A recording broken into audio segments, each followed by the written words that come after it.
Hii ndio meseji yangu ndugu zanguni, iwafikie wote wanaoweka vikao vya barabara, iwafikie wote wanaokaa katika vikao vya kahawa na katika vikao vya alkasus. Katika magenge yetu ya kahawa na alkasusu yazingatieni hayo. Akasema al-amru bil ma'rufi wan nahyu 'anil munkari. Kama kuna jambo tumefeli ni hili, kuamrisha mema na kukatazana mabaya.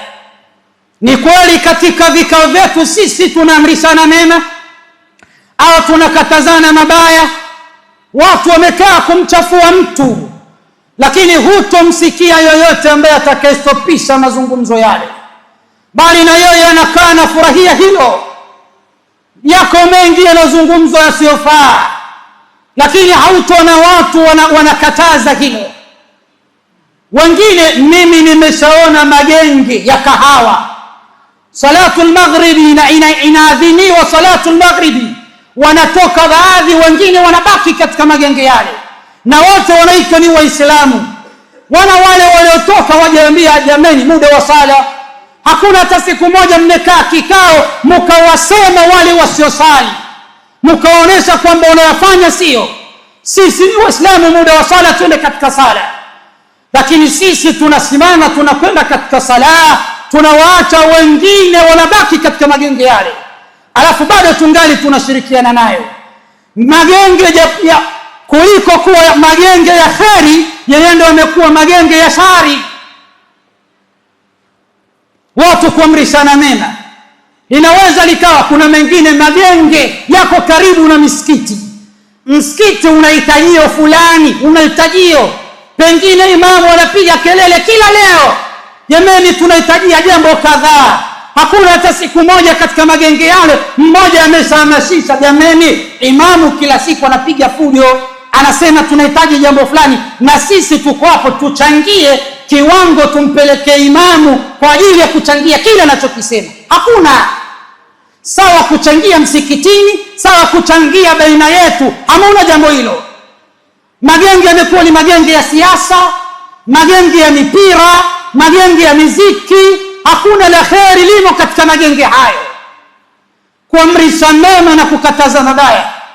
Tukiwa sisi tutaweka vikao vyetu vya barabara, tuwe tayari tunapoona mtu kakosea, basi tumrudishe katika mstari, na tunapoona maovu yanafanyika, maovu yanatendeka, tukakaa kimya, basi tujue kwamba hilo litatukosti. Mola wetu mtukufu alitueleza akasema, lu'ina alladhina kafaru min bani Israila ala lisani Dauda wa Isa ibn Maryam.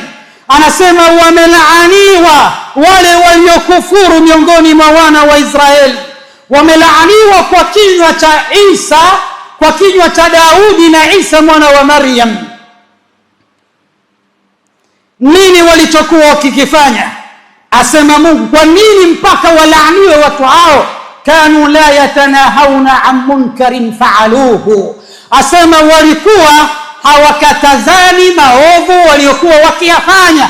Maovu yanafanyika, wanafunga bakuli lao, pengine ni tajiri wake, anaogopa kusema kwa sababu asimuudhi kibosile.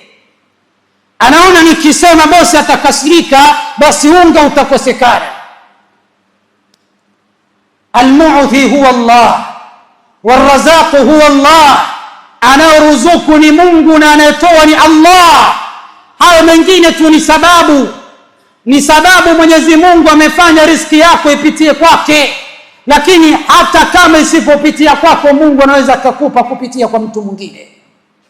Lakini ukweli usemwe, asema Mungu wamelaaniwa wana wa Israeli kwa sababu maovu yalifanyika, hawakuyakemea. Kisha mwisho aya Mungu anasema la bi'sa ma kanu yaf'alun, ni maovu yaliyoje waliokuwa wakiyafanya. Tuko wapi sisi watu wa magenge ya kahawa? Tuko wapi sisi watu wa magenge ya alkasusi pamoja na mafundisho ya Mtume Muhammad? Man raa minkum munkara falyughayyirhu biyadihi. Atakaona yoyote atakayoona miongoni mwenu maovu, ayaondoe kwa mkono wake. Fa in lam yastati' fa bilisani, Kama hataweza hilo, basi hata kusema azungumze, amstopishe mtu ule mwenye mazungumzo machafu. Fa in lam yastati' fa bilisanihi wa dhalika adhafu al-iman, na kama hataweza basi kama hataweza fa biqalbihi, anungunike moyoni mwake, na huko kunungunika moyoni ni katika udhaifu wa imani.